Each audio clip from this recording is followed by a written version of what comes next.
Okay, so now I figured it would be a good time to make another update video.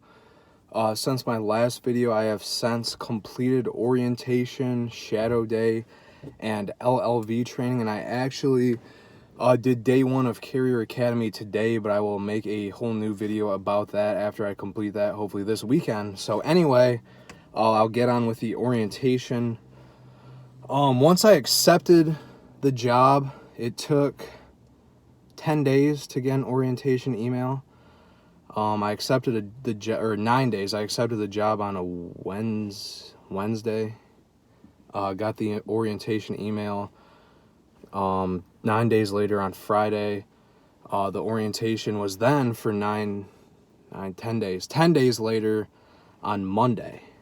So everything kind of happened around 9 or 10 days. Anyway, so the first day of orientation, there's 3 days of orientation. There's two days of just kind of the basics, kind of about the post office, about working for the post office, just a bunch of stuff like that. And then the third day was a defensive driver's class. So the first, all 3 days were pretty much just all PowerPoints. It's kind of really boring, but you just gotta sit there, pay attention. There's a lot worse things you could be doing to make, you get paid for it, you get your full hourly pay for doing the orientation, all that. So, there are a lot worse ways you could make, and harder ways to make, that decent wage as from, instead of just watching a bunch of videos. So, it's boring, but I'm not going to complain too much about, making pretty good money just to sit there and watch videos.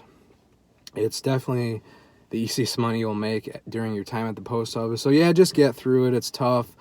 Try to ask questions. It makes things a little more interactive and a little more interesting than just sitting there and watching. So I would, anytime you have a question, anytime something comes up you're not sure about, anytime you think of something that wasn't mentioned, definitely ask. I tried to ask as many questions as I could. I definitely asked a couple each day. So yeah, just ask questions if you think of anything. They do give you some breaks. You get 2 15-minute breaks during the day and then a 30-minute lunch. So you more or less do get an hour break each day by the time it all adds up. So it helps for sure. You're able to at least get up, stretch, go for a little walk. Then during the 30-minute lunch, you could actually leave the premises, go to Speedway, grab a drink, or grab Subway, grab McDonald's, whatever have you.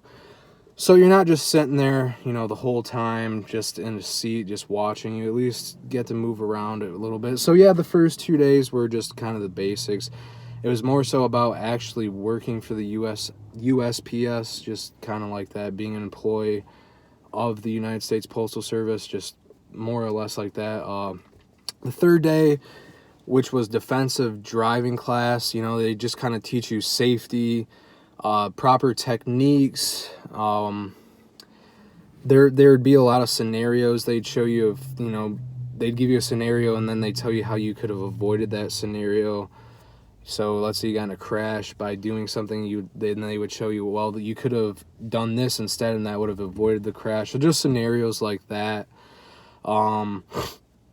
Yeah, they teach you that each morning before you start, you're supposed to inspect the vehicle. So when you'll go in the office, you'll get the route you're on. There's an LLV that corresponds with that route. So before you start casing mail, you're supposed to check the LLV and make sure it turns on, make sure the blinkers works, make sure the lights work, make sure there's no flat tires, no dings in the windshield, no major dents and bumps, on the sides and the front, so that kind of thing. Just inspect, make sure it's fully functional, working, because that way if there is something wrong with it, it could potentially get fixed or corrected while, you're casing your mail, and casing your mail takes anywhere from an hour and a half to 2 hours. So, they have potentially 2 hours to either fix the issue or bring you a new replacement truck for the day.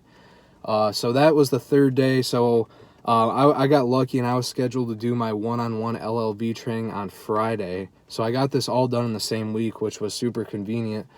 So I had the open day on Thursday, so I called up the postmaster on Wednesday, or I think I called him Tuesday, because they told us like the first or second day of orientation when our one-on-one training was. So I asked him if I could come in on Thursday and do the shadow day, since, you know, I had the day off that day. It was an open slot. It worked out perfectly, so I didn't have to do it like the next week, because we had the next week off because of the 4th of July. So I didn't, you know, I had a whole 10 days off before even today doing Carrier Academy because of the 4th. Usually Carrier Academy is the following week after orientation. So anyway, the shadow day, it went really well. I learned a lot. The lady I shadowed, she was great, super informative, super nice, answered all the questions I had. You know, she showed me how to do things properly. She was very by the books, but she was never mean. She never, you know, got stern or, you know, was rude or anything. She was awesome. I'm definitely can see myself going up to her for whenever I have a question, whenever I need help. She's definitely someone who expressed that she is more than willing to help. So she was awesome. So daily operations, more or less, you know, she, like I said, you don't work on your shadow day at all. You're just following and observing. So, you know, we had her route, obviously, because that's the route she's on. So the first thing we did is we inspected the vehicle we were going to be driving, make sure everything was okay, make sure it started, yada, yada, yada. Then I watched her case mail. So how you case mail, excuse me, the PSEs, they like do their sorting early in the mornings, and then they bring it to like your station. So all your, sorry, I got some allergies. All of your mail is sorted to an extent for you and put like by your, I can't remember what they call it, but it's like a tower with all the slots of the addresses. So from there, you have to take the mail out of the tub and put it in its correct slot, because those slots are in order of how the route goes. So that was, you know, so I watched her case and she was really good at it. She did it very quickly, so I watched her do that. Then after that, we loaded, well, I watched her load the packages, or not the packages, the mail that she just cased in the truck.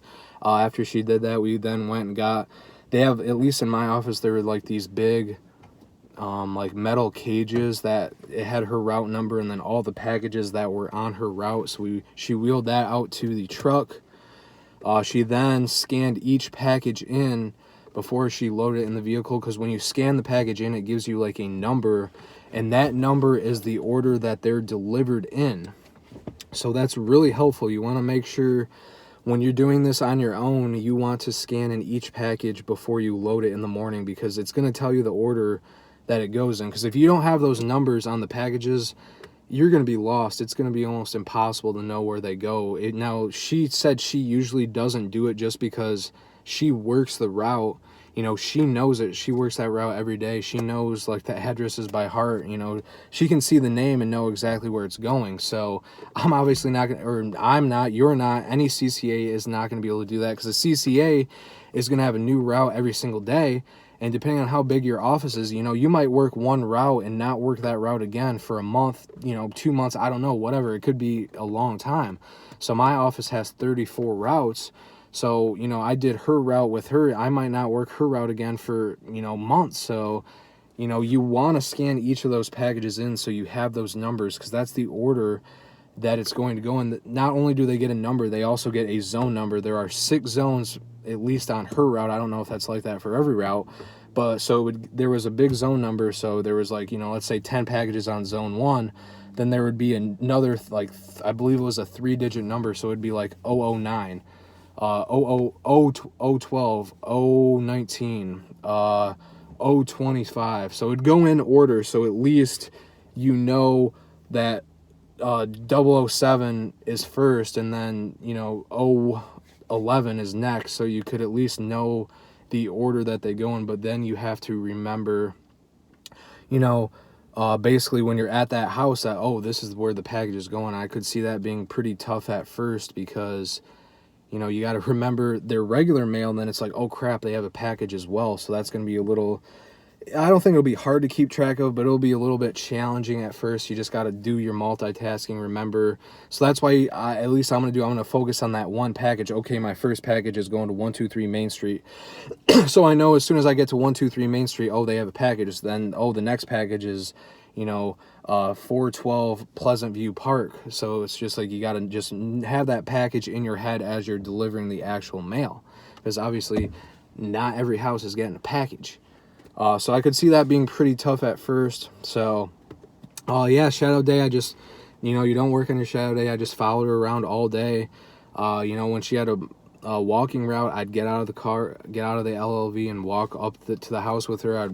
When she had a parking loop, I'd walk that with her. So parking loop, you might park and go to 6 houses in one shot. So you get all their mail for those 6 houses, and then you go out and go to each of those 6 houses before you come back to the truck.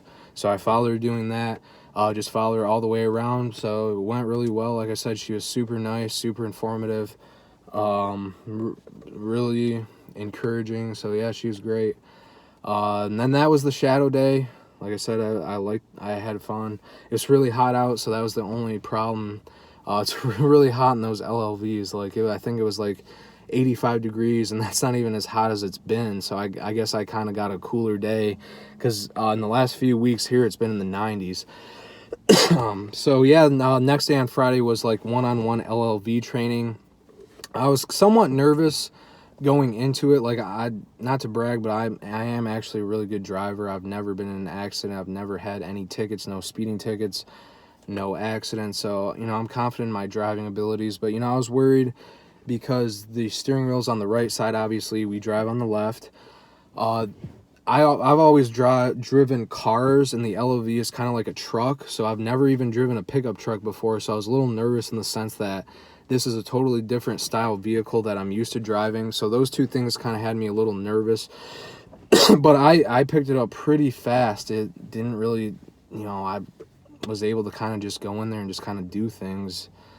The man who did my one-on-one driver's training, was impressed how fast I actually picked it up. So that was cool.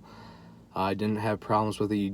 At least in my case, we did hour and a half. I went in at 8 and I was out of there by 12. We did, I think, like an hour and a half of like parking lot stuff. So making sharp left turns, sharp wide turns, sharp left wide turns, sharp right turns, wide right turns, parallel parking, backing up and then switching lanes and then backing up, just straight up backing up, going forward, kind of stopping, because you have this mirror system. So there was like a line like this, so you had to like put the bumper perfectly in between the line. Did that. After the parking lot stuff, we actually went on the street for like 2 hours, 2.5 hours, one of the two. Actually went on busy roads, took right turns, took left turns at lights, just basic everyday street drives. Sorry. We also went through a neighborhood and kind of mock delivered. So, we obviously didn't have any mail or anything, but, I was driving and I was actually pretending like I was delivering mail. So I would drive up to the mailbox, put it in neutral, keep my foot on the brake, pretend like I was grabbing mail, pretend like I was loading. We did that for, pretty much almost through a whole neighborhood. So that took, I swear I did that for like almost an hour. So yeah, mock delivered, drove on the streets, that kind of thing. Like I said, that only took 4 hours. Went in at 8. I actually pulled out of the parking lot to go home at 12:15. And that was it. So that was orientation, shadow day, and LLV training. Like I said, right now I just did my first day of Carrier Academy. So I'm going to have my first day of OJI training this Saturday. Carrier Academy ends Friday, so I'm jumping right into it. So I will try to make a video Saturday night. So I'll talk about Carrier Academy, and then I'll even talk about how the first day of on-the-job training went. So I'll kind of lump that into one video. So that expect that video this weekend. Like I said, I just did my first day of Carrier Academy today, but I don't really want to talk about that in this video. I want to separate that. But other than that, any questions or anything, let me know if you're going through the process. If you're applying, best of luck. If you have, like I said, questions about the process of any sort, don't hesitate to ask. I know sometimes I'm not the best at responding because I don't really pay attention much to the YouTube channel. I kind of just post the video and just kind of that. So I'll try to be better at checking it more often. But other than that, thanks for watching and good luck to all of you applying.